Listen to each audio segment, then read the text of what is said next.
Buen día a todos. En esta ocasión queremos hablar un poco sobre los estados financieros, viéndolos desde un punto de vista un tanto más integral, un tanto más desde cómo se interrelacionan cada uno de ellos, por qué es importante que nuestras empresas o que empecemos a tener nuestras actividades y que empecemos a tener el control adecuado. Sí quiero comentar algo. Los temas o cada una de las situaciones que comentamos en este canal siempre son producto de algo, siempre es por alguna experiencia vivida, bien sea en algún momento de nuestra vida o en la actualidad. A veces surgen preguntas, a veces alguien quiere saber algo y en función de eso consideramos la importancia del tema. Y sobre todo en síntesis lo que intentamos y lo que procuramos, y es como lo hemos dicho en muchas ocasiones, lo que queremos aportar nosotros o es el granito de arena con el cual nosotros contribuimos, es poniendo a su disposición y a su alcance información financiera de calidad, ¿verdad? Basada en aproximadamente 10 años de experiencia con la que contamos, ¿verdad? Dicho sea de paso, ¿verdad? Modestia aparte. Entonces, la intención es esa. Ok, ¿qué sucedió? ¿Y por qué surge este tema de explicar la importancia de los estados financieros? ¿Y por qué de un momento a otro? Comentando un poco. Cuando el canal inicia con consejos breves, con consejos un tanto más directos, consejos un poco más orientados para que usted pudiera levantar sus emprendimientos. ¿Por qué de un día para otro decidimos levantar el nivel, verdad? Y empezamos con normas, empezamos incluso con estados financieros. Recuerdo cuando lo vamos a dejar en la descripción, el video del estado de flujos de efectivo, cómo elaborarlo bajo el método indirecto. Incluso también presentamos más adelante el estado de cambios en el patrimonio. Entonces, ¿por qué tomamos la decisión de repente un día subir más el nivel? Porque el emprendedor debe saber algo, y creo yo que es parte o es lo que tiene en su ADN, y es que él nunca, o llega un momento en el que usted crece. ¿Y qué es lo que sucede cuando usted crece? Y es con lo que nos hemos enfrentado, de que usted de repente crece de un día para otro, ¿verdad? Y de manera desproporcionada y descomunal. Primero Dios sea su caso y que su negocio crezca. Entonces, por eso empezamos a subir de nivel. Porque, ¿qué sucede? Y el otro día yo estaba, dentro de mis lecturas, y miraba el punto de vista de un inversionista, ¿verdad? Una persona que cuenta con el capital y de repente usted tiene un negocio o un emprendimiento y usted considera y usted acude a él para que él pueda hacer su bastión, ¿verdad? O esa inyección económica que tanto necesita su negocio para poder que le sirva de apoyo para salir adelante. Entonces, ¿cuáles eran uno de los puntos que mencionaba este inversionista? Y él decía que muchas veces tenían los casos, tenían los emprendimientos, tenían a los emprendedores muy buenos, pero ¿qué sucedía? De repente habían temas como que aún no estaban legalizados, por ejemplo, y decían los emprendedores, pero es que yo no quiero pagar impuestos. También les vamos a dejar en la descripción, porque aquí también en este canal ya explicamos un poco sobre la ley de impuestos sobre la renta aplicable para Honduras, ¿sí? Otro problema también es que no tienen una contabilidad como tal, y esto se lo digo ya opinión muy personal, bueno, y es que así es, no es que es mi opinión. Cuando usted se acerca a un banco, cuando usted se acerca a una institución que le puede prestar dinero, ¿verdad? Para lo que usted considere, una de las primeras cosas que pide son estados financieros. Entonces, ¿qué sucede si de repente usted aparece y dice que usted no cuenta con ellos?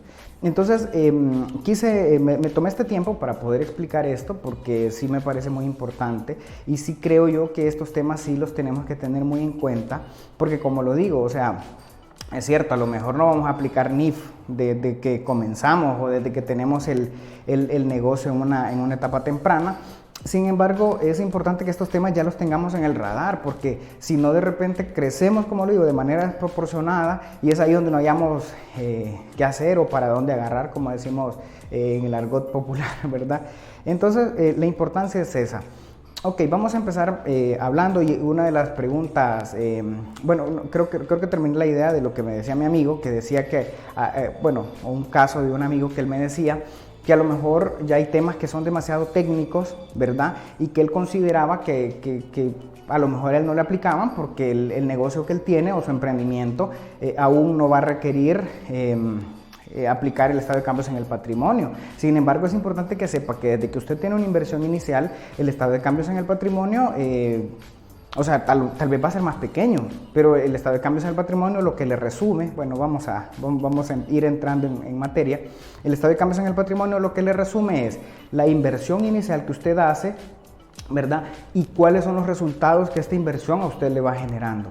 Entonces, pues todo emprendimiento tiene una inversión inicial, ¿verdad? Y tiene los resultados que esta misma va obteniendo. Entonces, no veo por dónde él no deba hacer un estado de cambios en el patrimonio. A lo mejor va a ser más pequeño, pero de que lo debe tener, lo debe tener. O sea, como digo, muchas veces el problema es cómo pensamos, muchas veces el problema es cómo vemos las cosas. Y como siempre nos vemos pequeños, siempre consideramos o siempre pensamos que no nos aplica, o siempre decimos, no, eso es para las empresas grandes, que no sé qué. Sí, pero justamente eso es la esencia del emprendedor. El emprendedor tiene que ir viendo que va para arriba y que va para adelante y ya tiene que ir metiéndose en temas de contabilidad, tiene que ir metiéndose en temas de impuestos.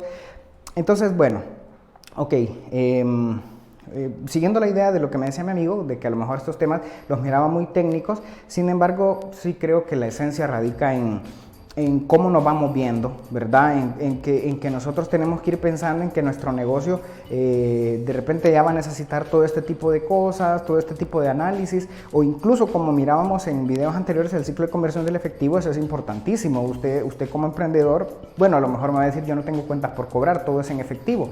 Bueno, pero haga el ejercicio, por lo menos hágalo. Sí, o el estado de flujos de efectivo. O sea, el estado de flujos de efectivo, ¿qué le dice? El estado de flujos de efectivo le dice en qué parte o en qué ha utilizado su dinero. Y como dice ahí, se mencionan tres grandes áreas, la de inversión, la de financiamiento y la de operación. Entonces, no sé, yo soy muy así, que yo sí creo, y como lo dije en muchas ocasiones, yo sí tengo la fe de que su emprendimiento va a crecer y que su negocio va a crecer. Bien, hablando ya un poco y entrando en materia, los estados financieros, viéndolos como un conjunto y como un todo. La primera pregunta es, ¿por dónde empiezo? ¿Cuál es el que tengo que hacer primero? Ok, lo voy a mencionar primero que comprende mi juego completo de estados financieros. Es importantísimo que sepamos que los estados financieros o el juego completo de estados financieros, según las normas, ¿verdad?, constan de un estado de situación financiera, un estado de pérdidas y ganancias, un estado de flujos de efectivo, un estado de cambios en el patrimonio y las notas adjuntas que acompañan y me soportan a los estados financieros antes mencionados. Sí, una de las preguntas también recurrentes es ¿cuál hago primero? Sí, y sí es importante entender de que es cierto, a veces como dicen, el orden de los factores no altera el producto, sin embargo, sí hace sentido cuál se tiene que hacer primero y cuál después y seguimos en ese orden. Ok, el primero que tenemos que hacer es el estado de pérdidas y ganancias o el estado de resultados. ¿Por qué?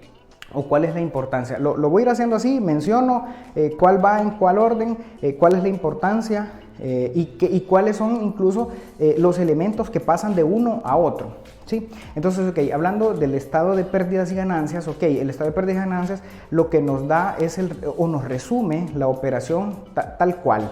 Entonces, si yo lo intento ir aplicando de una vez a los emprendimientos, esos emprendimientos tienen ingresos y tienen gastos, ¿sí? Después los vamos a ir viendo cómo los clasificamos, sin embargo, el sentido inicial es ese, ¿verdad? ¿Cuánto gano y cuánto cuánto no quiero usar la palabra gastar, pero cuánto me cuesta el ganar esto, mis ingresos, mis gastos. Sí, yo tengo una utilidad. Ese es primero. ¿Qué elementos parten del estado de pérdidas y ganancias? Ok, el siguiente es el estado de situación financiera. ¿Qué elementos parten del estado de pérdidas y ganancias al estado de situación financiera? Ok, de ahí yo necesito el inventario final, ¿sí?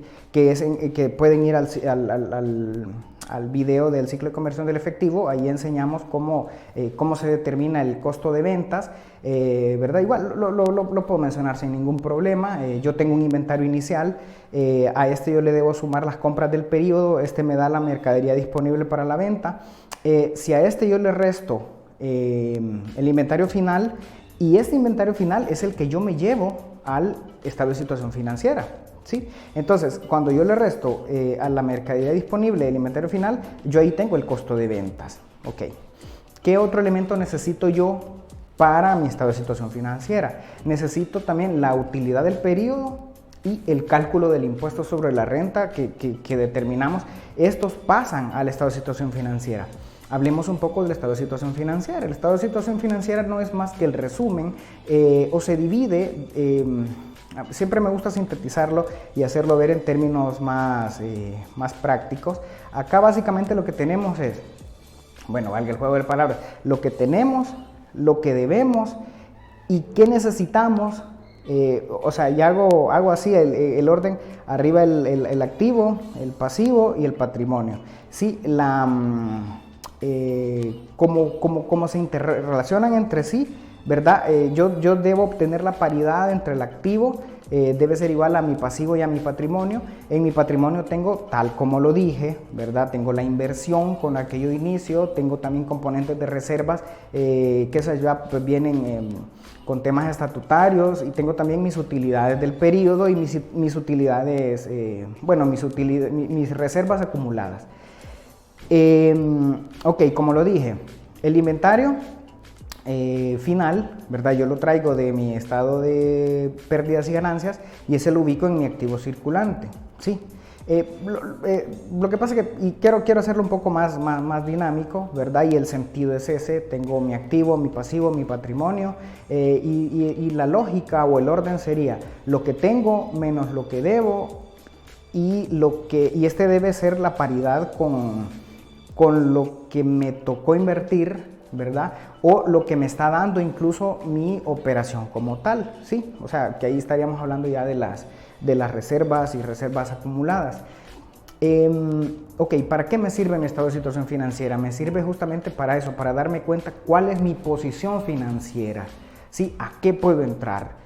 Como lo dije desde el inicio del video, que mira un banco. O sea, que a veces me gusta ir un poco más al grano. ¿Qué mira un banco? El banco necesita saber qué sucede, o por así decirlo, ok, lo que usted debe, si lo que usted tiene, por ejemplo, sus bienes y derechos lo ayudan a cubrir sus obligaciones, ¿sí? Entonces esa es una de las situaciones que se tiene que ver, o incluso si esas obligaciones pueden ser cubiertas con la inversión que usted tiene, ¿sí? Entonces, más o menos en síntesis va por ahí. ¿Cuál debería ser el siguiente? El estado de cambios en el patrimonio. ¿Por qué? Porque si ya tenemos, como lo dije, lo que tenemos que está en mi activo, lo que debo está en mi pasivo, y mi inversión es importante, igual como lo podemos ver en la literatura, es importante que yo pueda ver esa inversión, qué es lo que me está generando, ¿sí? Y que yo pueda ver y monitorear año con año cómo se va capitalizando esa inversión. Entonces, para eso me sirve el estado de cambios en el patrimonio, para ir viendo, o incluso cualquier otro tipo de ajuste que resulte, ¿verdad? Producto de la actividad de la compañía, es importante que se vaya reflejando ahí. Ok, pasamos al estado de flujos de efectivo. ¿Qué sucede con el estado de flujos de efectivo? Y como lo dijimos en el video del estado de flujos de efectivo, el balance, el estado de resultados, el estado de cambios en el patrimonio me reflejan la realidad de mi compañía. Sin embargo, lo que yo tengo en mi activo, por ejemplo, ese no es efectivo como tal, a excepción de la cuenta de cómo bien se llama, ¿verdad? Caja y bancos o efectivo equivalentes, ¿verdad? Entonces, como es importante también como un indicador más, un indicador de desempeño, un indicador de rendimiento y sobre todo de solvencia, es importante que yo pueda ver el efectivo, cómo se comportó en un periodo determinado. Entonces, para esto me sirve el estado de flujos de efectivo, para poder ver en las tres categorías que mencioné cómo se utilizó el dinero. Sí, en el video del estado de flujos de efectivo está muy bien explicado. Y terminemos con la parte de las notas que acompañan a los estados financieros. ¿Qué sucede con las notas? Las notas deben ser claras, las notas deben denotar todo lo necesario y todos los insumos, ¿verdad?, que nos hagan saber o pensar, ¿verdad?, o creer en este caso, ¿verdad? Ese también es otra situación de que una empresa da un poco más de seguridad cuando tiene sus estados financieros incluso bajo determinado marco de aplicación según lo que necesite o requiera. Entonces, las notas deben, justamente por eso se llaman notas explicativas, ¿verdad? Porque sí deben mostrar un detalle en el que se presente qué me integra cada una de las cuentas de mis estados financieros y otra información relevante, ¿sí? Solo como un dato, porque ahorita se me ocurrió y quiero hacer también un paréntesis. Cuando yo hago el podcast debo hacer un guión porque pues, dicho sea de paso y gracias a Dios hay muchas ideas y a veces para no divagar, ¿verdad? O para no irme por otro camino, yo hago un guión y más o menos por ahí lo llevo. Bien, lo que quería mencionar lo que se me ocurrió es un tanto en la gestión, porque aquí casi no hemos hablado del tema de los pasivos. Dicho sea de paso, sí me parece una área súper importantísima de los estados financieros, ya que los pasivos debemos evaluarlos no por lo que tenemos ahí. Sí, si nosotros nos vamos a la definición de un pasivo, nos dice que son las obligaciones, que es lo que debemos, etcétera, etcétera. Sin embargo, hay subcuentas o apartados que se registran en esta parte de los estados financieros, las cuales tenemos que evaluarlas no por lo que está registrado o lo que se presenta ahí, sino por lo que no está. ¿Y a qué estamos haciendo referencia con esto? Estamos haciendo referencia a las estimaciones, a las provisiones. Es importante evaluar, ver el sustento, o incluso aquí me voy a ir un poco, ¿verdad?, por este lado. Las provisiones tenemos que evaluarlas más por los supuestos que nos llevaron, ¿verdad?, a crear dichas provisiones y no tanto a juzgarla tal como está. Es decir, las provisiones, aquí estaríamos hablando de la NIC 8, ¿verdad?, que es la de estimaciones. Entonces, la idea es esa, ¿verdad? Tenemos que verla más que todo en función de los supuestos que la administración, y ojo con esto, ¿verdad?, porque esto no es tarea del contador o como tal, sino es tarea de la organización en sí, juzgar y evaluar las provisiones más por los supuestos, ¿verdad?, que nos llevaron a hacer el registro como tal, ¿verdad? Entonces, o diciéndolo así en términos prácticos, se juzga más por lo que no está, ¿verdad?, que lo que está. ¿Cuál es el riesgo acá y cuál es el problema? Tenemos también un video ya orientado y en el que hablamos de riesgos. ¿Cuál es el riesgo acá? La sobre o la subvaluación de una reserva. ¿Por qué? Porque como estamos hablando de presentación razonable de estados financieros, ¿verdad? Entonces, tanto una u otra sí nos afectan. Entonces, tener ese cuidado. Este fue un breve paréntesis. Esto es lo que quería comentarles, ¿verdad? Quería hablar un poco sobre los estados financieros en su conjunto, la importancia. Mencionar un poco también, de verdad, que nos escuchen en el podcast. En el podcast pues también hablamos, como dijimos, de películas. Cuando digo de películas no es que me pongo no, cuando digo que hablamos de películas es porque de repente el tema, ¿verdad?, amerita, ¿verdad? Y se me ocurre y la menciono al director y menciono la fecha, etcétera. Entonces allá hay un poco más de libertad de poder extenderme, así tal cual como lo estoy haciendo en esta ocasión. Pues quise aprovecharlo Y bueno, sin más, me despido, ¿verdad? Agradecemos de gran manera por los minutos que nos regala, ya que como siempre lo vamos a decir desde este espacio y no nos vamos a cansar nunca de decirlo, el tiempo es el único recurso que no se recupera, el dinero y todo lo demás, hay mil y una forma de hacerlo. Estamos también para atenderlos con estas consultas y cualquier otra en Financa Servicios Profesionales. Vamos a dejar en la descripción nuestra página de Facebook, aparecemos como Financas HN. Denle like al video, suscríbanse al canal, escuchen el podcast, que dicho sea, bueno, ya lo hemos dicho hasta el cansancio, estamos en 7 plataformas digitales, ¿verdad? Y muy contentos con la aceptación. Y bueno, este tema incluso va a salir, ¿verdad? Pues lo tenemos que hacer también para el podcast. Bueno, sin más me despido y esperamos que siempre contar con el apoyo de todos ustedes y bueno, hasta la próxima.